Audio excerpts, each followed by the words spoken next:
Afternoon সবাইকে। সবাই কেমন আছেন? আশা করি সবাই খুব ভালো আছেন। আমিও খুব ভালো আছি। আমার ঘরের মেয়ে চ্যানেলে আরেকটি ভ্লগে সবাইকে স্বাগত। আজকের ভ্লগটা কিন্তু খুব খুব খুব স্পেশাল হতে চলেছে। পুরো ভ্লগটা দেখতে থাকুন, তাহলেই জানতে পারবেন। ভ্লগটা একদম মাঝ দুপুরবেলা থেকে শুরু করছি। রান্নাবান্না হয়ে গেছে, আর আপনাদের দাদাভাই, বাবা, ঠাকুমা এদেরকে খেতে দেওয়াও হয়ে গেছে। আজকে অনেক রকম পদের রান্না হয়েছিল। শুক্তো, আলু ভাজা, বেগুন ভাজা, মাছের তেল ঝাল, একটা মাছের তেল দিয়ে ছেঁচড়া টাইপের চাটনি, এরকম অনেক রকমই তরকারি হয়েছিল।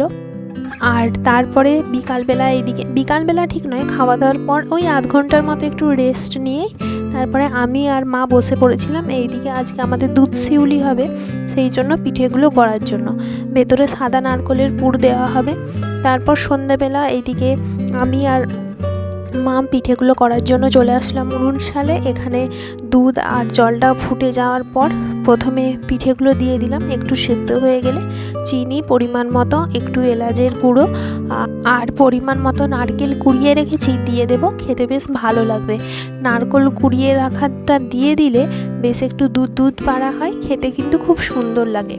এইদিকে নানা রকম শেপের পিঠে করেছিলাম, ছোট ছোট বড় বড় সিঙাড়া, তারপরে হচ্ছে পুর না দেওয়া, পুর দেওয়া, যেমন পেরেছি সেই রকম করে দেওয়া হয়েছে তাড়াহুড়ো করে। তো এইদিকে পিঠেগুলো হয়ে যাবার পর আজকে আবার রেডি হওয়ার ব্যাপার আছে। রেডি হওয়ার ব্যাপার বলতে আজকে স্পেশাল দিন, স্পেশাল ব্লগ বলছি কেন, আজ হচ্ছে আমার আর আপনাদের দাদাভাইয়ের বিয়ে হয়েছিল। মানে আজ হচ্ছে আমাদের অ্যানিভার্সারি, 2 বছরে পূর্ণ হলো। সেই উপলক্ষে তো এই নতুন শাড়িটা দেখেছেন, কত সুন্দর দেখতে, আমার তো খুব পছন্দ হয়েছে। এই শাড়িটা কিন্তু আমার শাশুড়ি মা এই অ্যানিভার্সারি উপলক্ষে আজকে গিফট করেছে। তো আগের দিন আমি জানতামই না যে আমাকে শাড়ি দেবে বলে। হঠাৎ করে বলল দুপুরবেলা চলো আজকে একটু কাপড় দোকান যাব।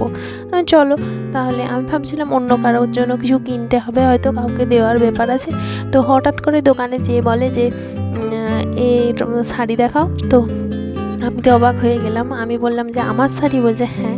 তো এই শাড়িটা পছন্দ করে দুজনেই নিয়ে আসছিলাম। শাড়িটা কিন্তু খুব সুন্দর। আর এইদিকে আপনাদের দাদা ভাইও রেডি হয়ে গেছে, আর খুব সুন্দর করে কেক, চকলেট, ক্যাডবেরি, ফুল সবই ওই এনেছিল। আর ডেকোরেশনটাও কিন্তু ওই করেছে। বাড়িতে কোনো কিছু ডেকোরেশন করলে বেশিরভাগ সময়ই ওই করে, বেশ ভালো সাজায়।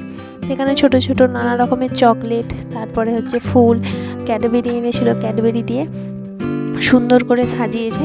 তারপরে আমরা প্রথমে ঠাকুরকে প্রণাম করলাম, আমাদের তুলসী মন্দিরে প্রণাম করলাম, বড়দেরকে প্রণাম করলাম। তারপরে এখানে ও হচ্ছে ফার্স্টে আমাকে সিঁদুরটা পরিয়ে দিচ্ছিল, তারপরে কেক কাটিং, তারপরে গোলাপ ফুল, চকলেট দেওয়া, তো সবই দিল। তো আমাদের এই বিয়ের হয়েছিল 12ই ফেব্রুয়ারি। তো ভালোবাসা দিবসের ইয়েতেই, মানে সপ্তাহেতেই। তো সেই জন্য আলাদা করে আমাদের আর ভ্যালেন্টাইন্স ডে বা ভালোবাসার সপ্তাহে chocolate day, rose day, promise day সব পালন করার প্রয়োজন হয় না। তো 12ই ফেব্রুয়ারি মোটামুটি ভালো করে, আর বছরও খুব ভালো করেই হয়েছিল, আর এবছরেও তাই। তো এই একটা দিনেই ও আমাকে রোজ ডের গোলাপ, চকলেট ডের চকলেট, মানে সমস্ত রকম জিনিস একবারেই দিয়ে দেয়। তো এইদিকে গোলাপ ফুল দিচ্ছিল। আর হচ্ছে তারপরে আমরা কেক কাটিং করলাম। আর ও কেকটা না অসাধারণ ছিল, অসাধারণ, মানে এত সুন্দর খেতে, সেটা আর বলার নেই কিছু। তো ও বরাবরই কেক আনলে একটু ব্ল্যাক ফরেস্ট বা চকলেট টাইপেরই এরকমই কেক আনে। আমারও বেশিরভাগ এরকমই পছন্দ, খুব একটা অন্য স্বাদের কেক আমার পছন্দ নয়।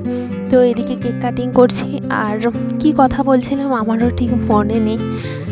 এই ছোটোখাটো দিনগুলো একটু স্পেশালভাবে কাটালে না খুব ভালো লাগে। আর সব থেকে বেশি ভালো লাগে এই যে সেজে গুজে ছবি তুলে রাখলাম, এটা একদম আজীবন স্মৃতির পাতায় রয়ে যাবে। এখন তো ফোন সবারই হাতে হাতে, মানে 5 বছর হোক, 10 বছর হোক, যখনই হোক তখনই ফোনের গ্যালারিতে ছবিটা দেখতে পাবো।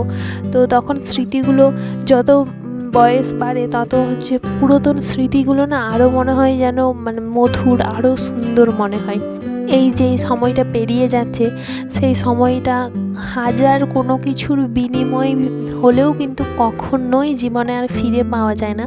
তাই যেটুকু সময় একটু স্পেশালভাবে কাটানো, কেননা হচ্ছে আগের স্মৃতিগুলো যখন ফোনের গ্যালারিতে দেখি তখন আরও মনটা আনন্দ হয়, কখনো কখনো আবার মানে একটু মনটা দুঃখও হয় যে আগে যদি আবার ফিরে যেতে পারতাম, কিন্তু সেটা তো আর সম্ভব নয়। এখন যেটুকু আছে সেটুকু নিয়েই থাকা ভালো।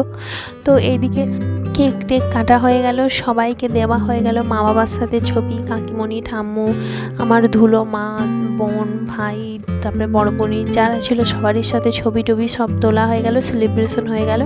আর কোনো জিনিস করা তো নয়, করার সময় একরকম, তারপরে আবার এবার গুছিয়ে বাগিয়ে মরো, কিছু করার নেই, কী আর করবো।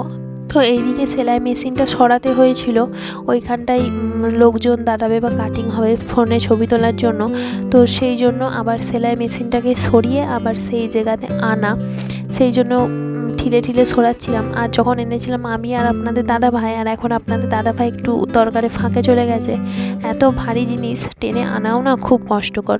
নিচে অবশ্য চট দেওয়া আছে, নইলে মেঝের উপর পাথরের উপর ঘষাঘষি হবে, সেই জন্য তো আনা যা হোক করে এনে নিয়েছি মোটামুটি। তো আনার পর এইদিকে যে মেশিনের মেন পার্টসটা, তো সেটা লাগিয়ে দিলাম, কেননা টুকটাক তো কাজ করতেই হবে, সেই জন্য। তারপরে আর রাত্রিবেলা সেরকমভাবে কিছু খাওয়া দাওয়া করিনি আমি, আপনাদের দাদাভাই আর বাবা মা টুকটাক করে খেয়েছিল, কেননা এদিকে মিষ্টি নানা রকমের, তারপরে কেক, অনেক রকম খাবার দাবার মোটামুটি চকলেট করে খাওয়া হয়ে গিয়েছিল। আমার পেট একদম ভর্তি, আর রাত্রেবেলা অতটা বেশি কিছু হেভি জিনিস আমি খেতেও পছন্দ করি না, ওই জন্য প্রত্যেক দিনই প্রায় রুটিই খাই। আর এইদিকে আবার ধুলো মা এক বাটি রাঙা আলুর হচ্ছে মিষ্টি করেছিল, দিয়ে গিয়েছিল। আর বড় বোনি আবার বিবাহবার্ষিকী উপলক্ষে বড় বোনি আর কাকিমণি হচ্ছে নারকেল নাড়ু ছাইয়ের সাদা করেছিল, সেটাও আবার দিয়ে গিয়েছিল। তো চলুন আজকের মতো ব্লগটা এখানেই শেষ করলাম। বাই, গুড নাইট, সবাই ভালো থাকবেন।